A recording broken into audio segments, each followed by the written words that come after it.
Good morning around the Diamond family. We are back for another spectacular episode of Around the Diamond with Baseball Bill and Grand Slam Sam, talking more free agency, some moves that have happened, who's still on the hot seat, and what to keep an eye out for. So, Bill, good morning, my friend. How are things happening on your coast?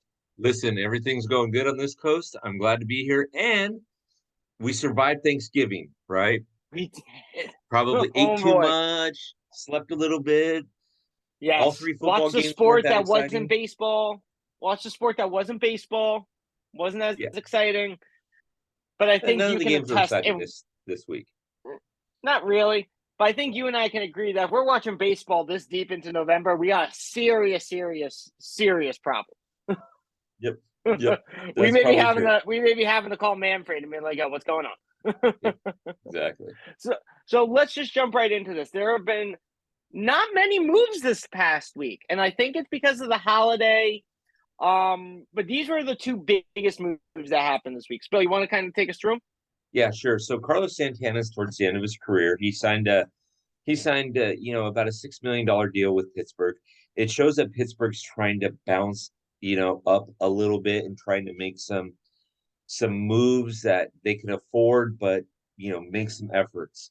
To be Mm-hmm. honest with you, I think both the NL Central and the AL Central are up for grabs. I don't see predominant powerhouses in any either of those scenarios like I do in the NL West or the NL East or the AL East.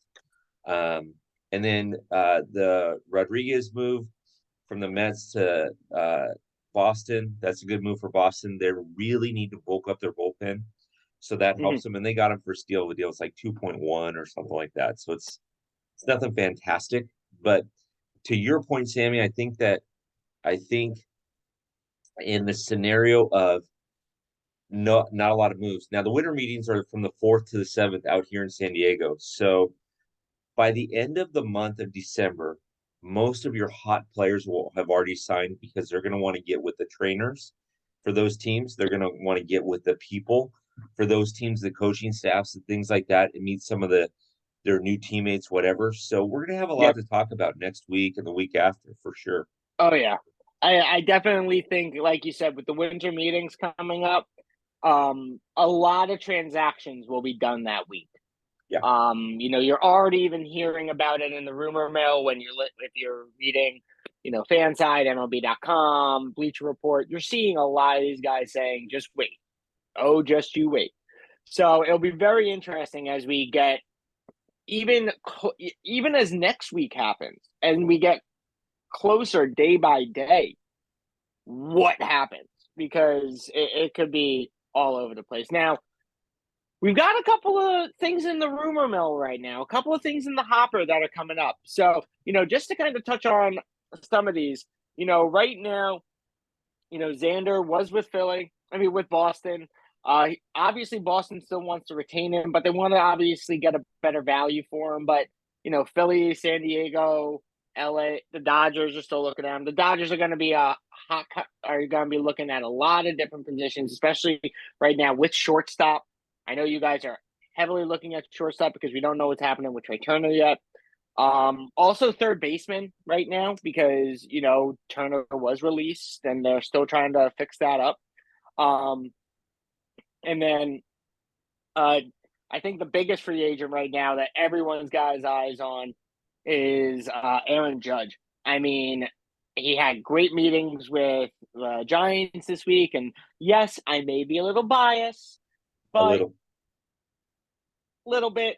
But Judge being born from this area, being born in Linden, growing up a Giants fan, they pulled out every stop to make him show him that they're willing to go all the way. They had Steph Curry give a call. Steph Curry's camp give a call. I'll bet you my bottom dollar Willie Mays was sitting there next to Barry, and they were having a nice little conversation with Aaron about the ability to come and play here. So I guarantee you they went all out on They that. have But to. they have to, and obviously the Yankees are still in. Something to keep in mind though is that it's not like the Yankees really have much that they can do to woo him being that he's been there for the last couple of years. He knows what they're giving him. He knows what they have to offer. So at this point, it's up to these other teams to really get out there. And obviously the Dodgers are still in play. They'll be in play with I think the Dodgers will be in play on every big name until the big name is signed. That's just my opinion. But what are you seeing about Cody and Justin, Bill? So first of all, let's go to Bogey. I think he's going to go back to Boston. I really do. I Yeah. think Aaron's going to go back to New York. I know you don't like that, and I think JV is going to go to either New York or LA. But here's what I think is interesting about Cody. So Cody has connections with 3 of the 4 teams you see on the screen. Okay, Toronto, the Dodgers in Toronto have made a lot of trades over the last year to 2 years, 3 years. Ryu's up there. They've got a bunch of former Dodgers that are up there. In Texas, he could get reunited with Corey Seager, who, he and Corey have a great relationship from what I understand. The Cubs have been chasing him down ever since he became non-tendered, right? The interesting one is this week San Francisco went in on him, which San Francisco players or fans tend to hate Cody Bellinger because he comes up unique. He could be batting 200, but he comes up unique when he's playing San Francisco, i.e. the playoffs in 2021. But I think the reason why, and I know, Sam, you're not going to appreciate this as much, but I think the reason why they started having these conversations is because they know that Aaron Judge is going to go back to New York, and they've got to come up with another player. Now, that being said, Jock Peterson is also in that outfield, so that's reuniting Jock and Cody. There's another caveat to it, but I think it's interesting that San Francisco's in the conversation now. So I personally, I don't agree with you on Aaron Judge, but I think the Giants are going to keep an eye on every outfielder, not just Cody. I think they're keeping an eye on all of them because you'd be remiss to not keep your options open. Yeah, you don't know what's going to happen. Aaron Judge could go back. Just as much as the Giants are looking at, Aaron Judge and Cody Bellinger, I've been reading in the rumor mill that the Yankees are also looking at Cody Bellinger because they need a backup plan. Right. Right now, I think the biggest thing is that they're not looking at saying like, oh, we know he's going back. I think they're looking at this as okay, our focus is Judge, but if that goes left, we need to make a hard pivot right and go aggressive. Yeah. So we need to understand what's the aggressive point we need to get to lock in these guys. So I think it's still open with Aaron. I think keeping keeping Cody on the radar is good. But me personally, I wouldn't say it's like a done deal because we don't know what's going on in their minds. We don't know what's really going to be gravitating these players to go to these teams. Right. So in San Francisco, there's one thing about San Francisco. Forget the names. Forget Bellinger. Forget Judge. Forget Jock. Whatever. It's good for baseball when the Dodgers are good and when the Giants are good because that's a great rivalry. Right now, the Giants came in 3rd place last season. And right now, if you look on paper, just on paper, I'm not saying anything else, they're scheduled to come in 3rd place next season.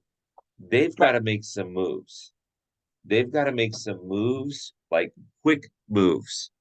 Right. And so you're absolutely right. They have to go in on everybody. They got a great stadium. They got a great fan base, but they play in the National League West, which right now has 2 powerhouses in it, and they need to be able to focus in on that third.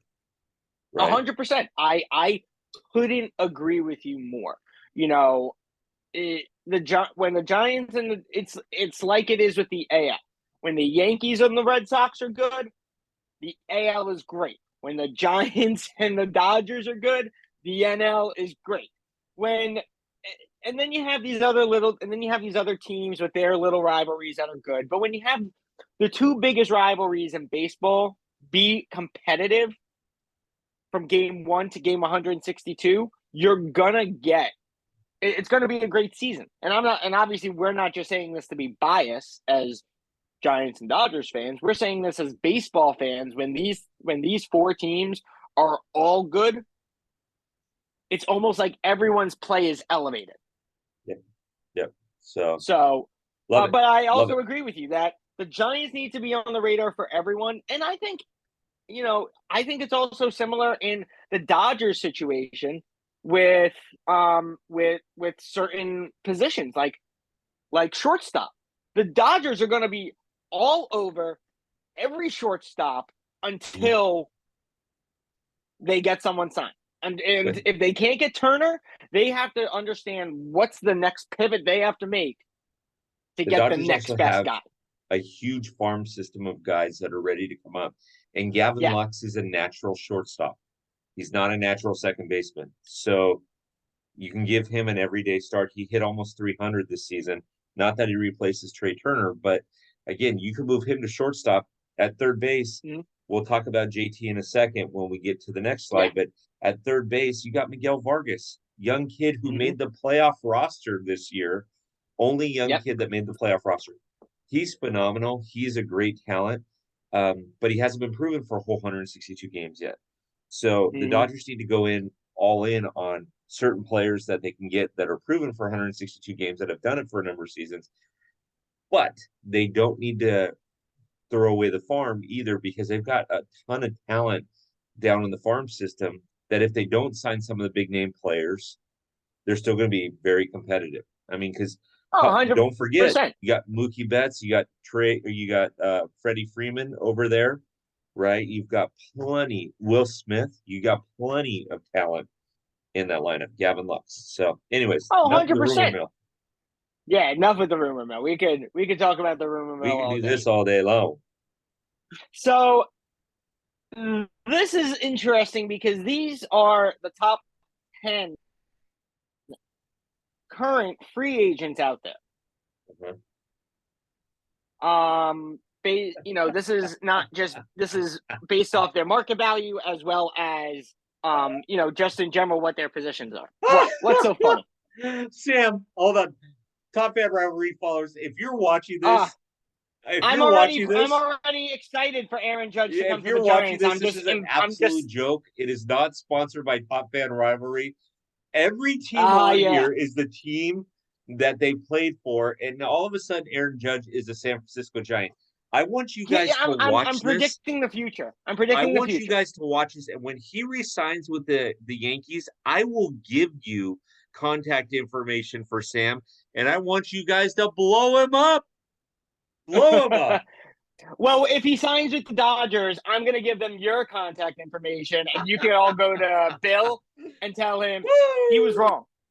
Here we go. Yes. I love this Aaron slide, Judge though. By the should way, be on this the is New my York favorite Yankees. slide of the whole episode because what Sam did here is he did some research on this. I love this. This is their marquee value.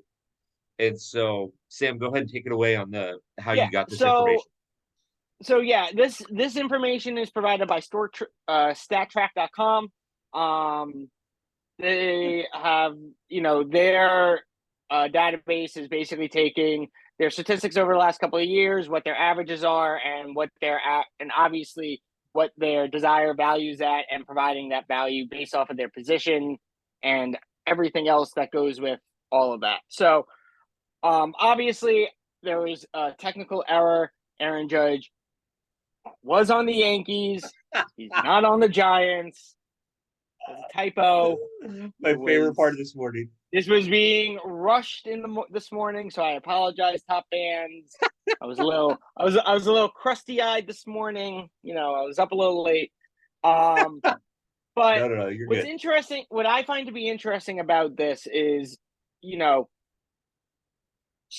are certain players on here that I would have presumed their values may be higher, and there are certain players on here who I think values should be much lower than where it is.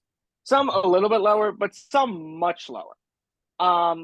Agreed. Personally, I think Carlos Correa a little overvalued.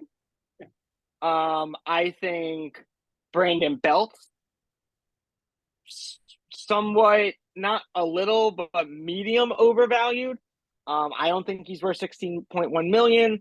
I personally, I don't think DeGrom is worth 45.1 million.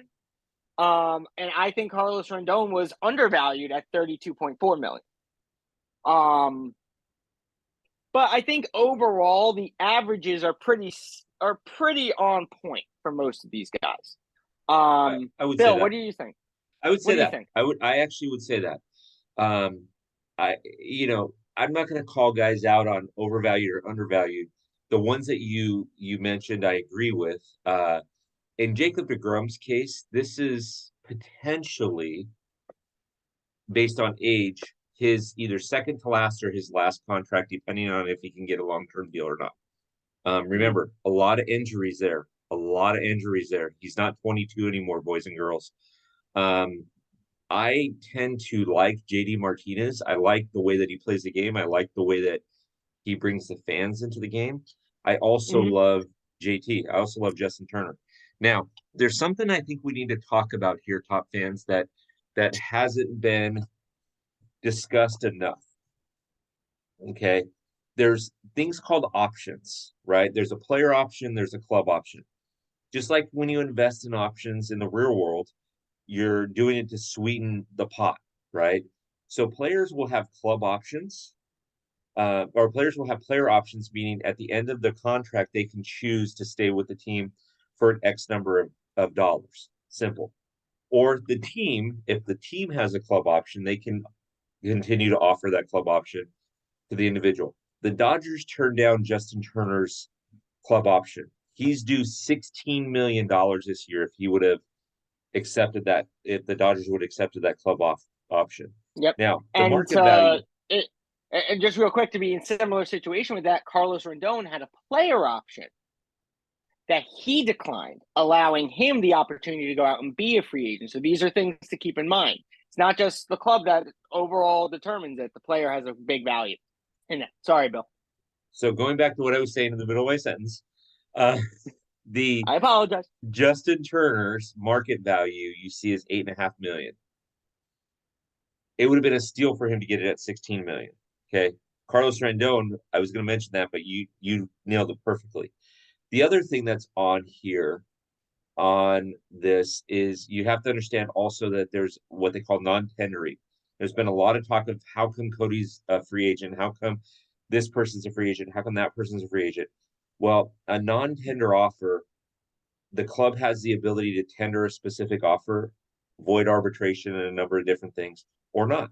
And if they choose to non-tender the person, then that means that they are letting that person go to free agency, period.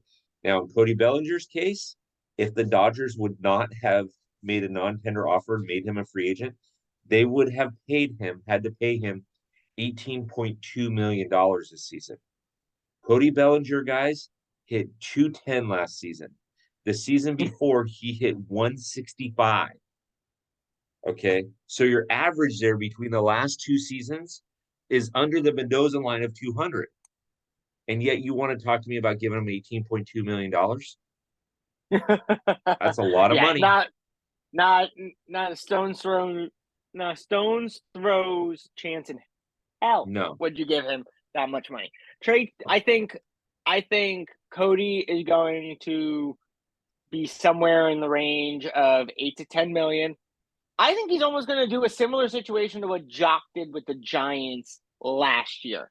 He's going to take a real, not a dirt low offer, but he's going to take an average, a median average offer, like I said, somewhere between that 8 to 10 million range, and say, I just want to play.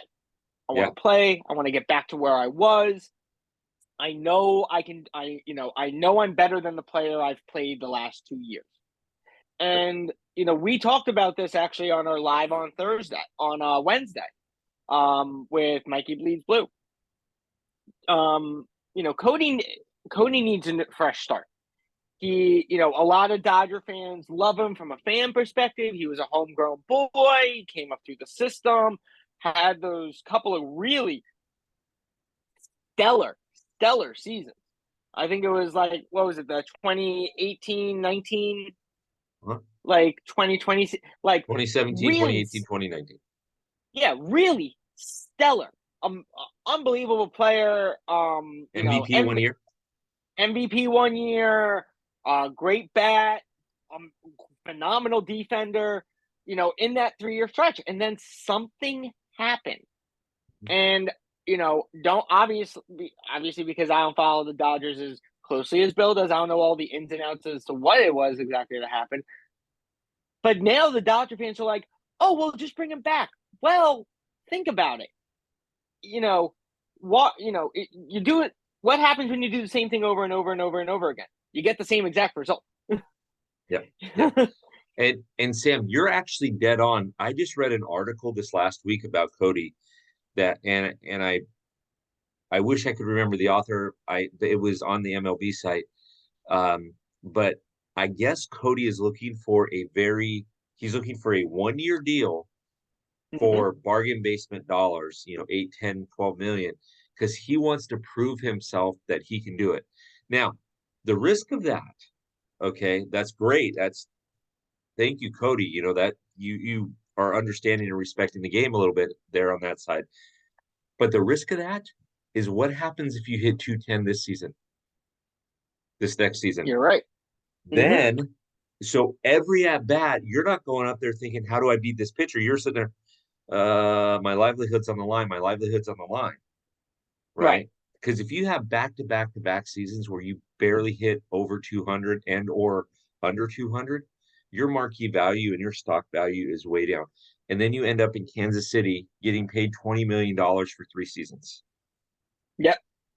And I think uh, you know, look, any amount of money over $1 million is life changing money. I think for any normal person, getting $8 million would be life changing instantaneously. Like Uh-huh. it's not it's not like I can retire for the rest of my life money, but it's over. But it's good money to make you happy for the rest of your life, or at least Absolutely. set you up to, you know, I think Cody, and you're right, there are a lot of players that can go into that mentality of being like, but I think you also have to take it from the perspective of, I've been on such pins and needles of late playing Yep. that I just need to let it go. I need to, by taking the lower offer and not feeling the pressure on my head of having such a high value attached to me, I am not going to feel as obligated as a guy that's making 31.7 mil, could potentially be making $31.7 million. Like what I think Carlos Correa is drastically overvalued at. See, and here's your point, Sam, and I love it. You take a guy like Cody Bellinger. He's 26 years old. He's made, according to Baseball Reference, he's made $45 million just in baseball contracts, not Right, including endorsements, commercials, anything like that. So he's probably made upwards of $50 million before his 27th birthday.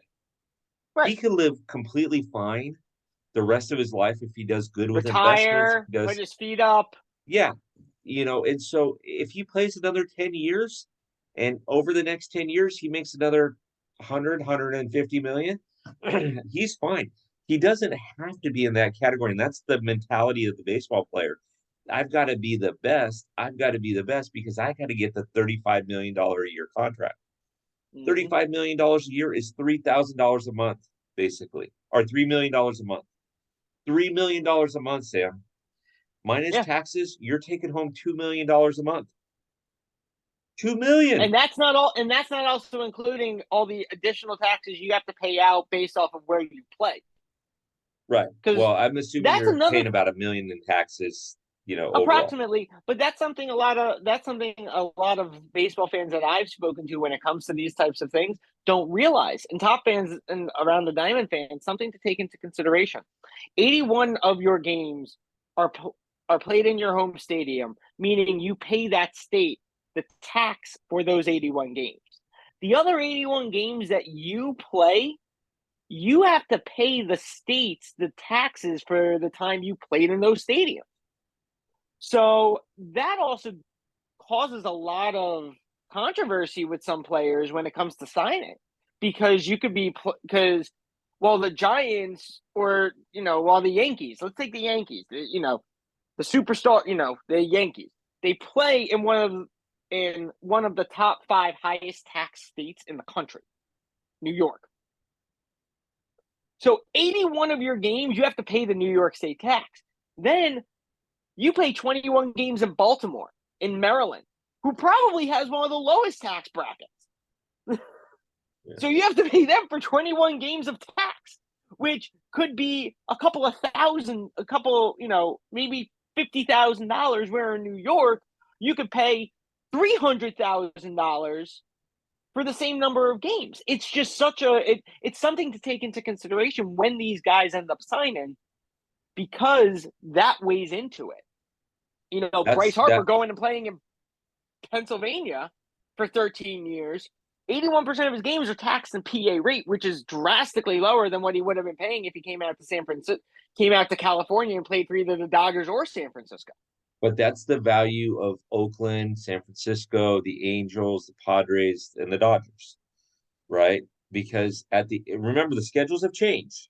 So now you play every team in the league, right?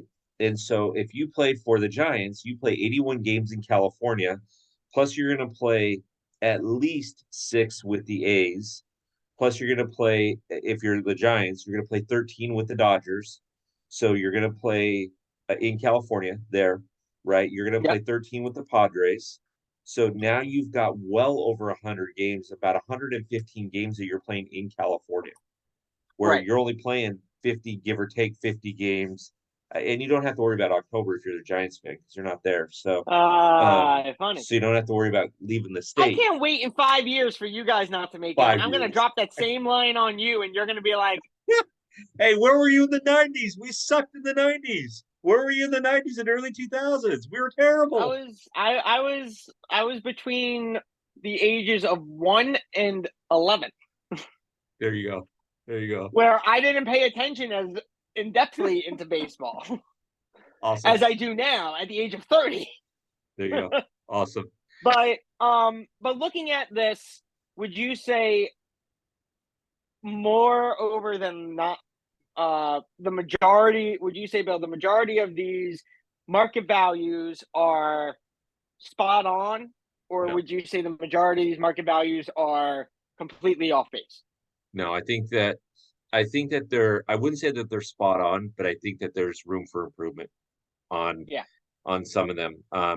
I won't mention names because, again, guys, I have the ultimate respect for people that can play 162 games plus a spring training, beat up their bodies. Like, I know that there are some sports fans out there that say, or baseball fans that say, gosh, these guys make so much money. Okay. But when they sign a contract, they're giving up their freedom. Okay. They're not going to walk into a restaurant and not be known, right? Especially guys on this list. Anyone on this list would walk into a restaurant and be mauled if you're a baseball fan. B, you may retire when you're 40, but you may not be able to walk by the time that you're 50. So what's your physical like, if somebody told me that I would be like aches and pains and not be able to move in my 50s, but I'd make $200 million between the time I was 20 to 40, I'd have to really consider what's money really worth, right? So at the end of the day, I have all respect for these players. I'm not going to say, gee, Jacob deGrom isn't worth that. I would say, look at his past performance, and is that market value accurate to, because you're assuming that he's going to be able to pitch 40 games and that he's going to win 8 games.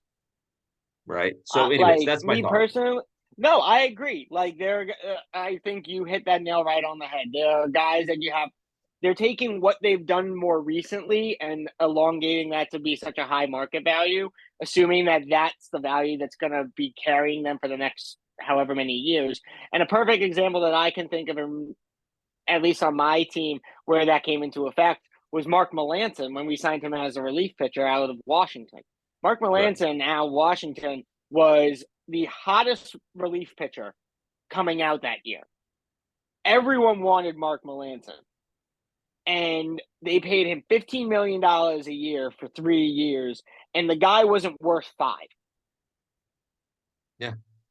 Yeah. But And again, you have to take that. I think what you said is best. If people are looking at the whole spectrum of their career and then providing a market value, it's going to give them a more accurate value than what have you done for me now to give me such high cost. you have at least one on this list, at least one guaranteed Hall of Famer, first ballot Hall of Famer on this list, and that's JV. Okay, he's a first Oh, ballot I Hall. thought you were going to go with Carlos Correa. Yeah, yeah, yeah. I'm a Dodger fan. Remember that Carlos Correa now, but all of these guys have potential for the Hall of Fame, but they're not first ballot guys. Justin No, Verlander is a first ballot Hall of Famer, and if anybody no wants to question. argue that with me, I'll take them on. I mean, Yeah, no, 244 I know. wins. Come on. I think the majority of these players on this list, excluding JV, are going to be guaranteed Hall of Very good players. Uh huh. Uh huh. But Guaranteed. JV is the They already only are. one. Yeah, but JV is the only one on this list that you can absolutely say there's no question on this planet that he's Yep. first ballot. So, Exactly. but Exactly. top fans, this is going to be a topic of our conversation for the next couple of weeks. So really keep an eye out because we're going to really try to dissect this really in depthly over the Yep. next few weeks, especially the week of the winter meetings. That week we're going to probably have a really good conversation about it. So definitely tune in that Saturday. Now, because we have to wrap this up, we only have about 30 minutes, so we have to wrap this up. So, Bill, what we got coming down the stretch this week? So Monica's interview drops on Monday. Fantastic interview. She's a Dodger fan. She's very, very she's a Dodger fan. She's very, very kind, very nice person. Alex is the father to Elliot. Elliot made uh social media history when Alex was driving and Elliot was sitting behind him in the car, and he said, "Hey, on your T-ball team, you're going to be the Padres this year." And the kid started crying and said, "I want to be a Dodger." And so I interviewed Alex. Great, phenomenal father. Great, story there. There's a lot of interviews that are in the pipe, um, but because of Thanksgiving weekend, we weren't able to tell you exactly who those were. But very possibly we'll have another announcement here this week. So definitely keep a lookout for this podcast. You may even just get Bill and I get onto a podcast, just Hey, shooting, just talking, just saying what's going on. that's something we haven't done before. I mean, I feel like we do it daily. And then Exactly. just something to keep a lookout for. Bill, what should we keep a lookout for? Okay, so let's keep a lookout for. There's some major things happening in Top Fan right now. Okay, first of all, you need to get that locker room access. If you don't have that locker room access, you need to get that locker room access. Let me tell you what that locker room access does. First of all, there's a benefit. Sam's offered a code to you. It's called Grand Slam. So as you're listening to this, if you want a discount on your locker room access, it's $36. You want a 10% discount on it, use the code Grand Slam. Period. Okay. Um, and so for that $36 for a full year, not only will you get access to new articles, there's going to be an article every week that'll be posted either by myself and or a top fan. Okay, that'll be behind that locker room access that nobody else will get to see. Opinion articles, articles about favorite teams, favorite players, things like that. Second thing that will get you is it'll get you discounts on all of our merchandise, including baseball cards. And so baseball cards is one of those things that Top Fan has decided that they want to help the collector out and help the fans out. Now, as of December 3rd, we will be launching 7 new baseball cards each week. Okay. One for every inning of the week, right? So if Monday's one inning, One hey, for we're going to every launch ending of something. the week? So let's take a look at a couple of these fun cards. So these are going to be tough to see here, but I got a Trey Turner card right here. A 2021 Trey Turner card. Gee, we haven't talked about Trey Turner before. I got a Freddie Freeman card here that I'm looking at. I got an All Rise Aaron Judge card that we're gonna put up. Okay, we haven't talked about him. This guy, I don't know if Sam knows this guy or not, but this is a 1990 Fleer Pirates Barry Bonds. That's gonna go up. I don't know if Sam knows And that guy or not. I mean, Bill, as you're saying these baseball cards, I happened to go buy a couple of packs recently. I collect, I dabble in the collection. I happened to get a Stars of MLB Julio Urias yesterday Oh, nice. Very refractor. nice. Very And nice. on top of that, I also happened to get a, a Brandon Marsh rookie card Stars Ah, of Duck MLB. Dynasty.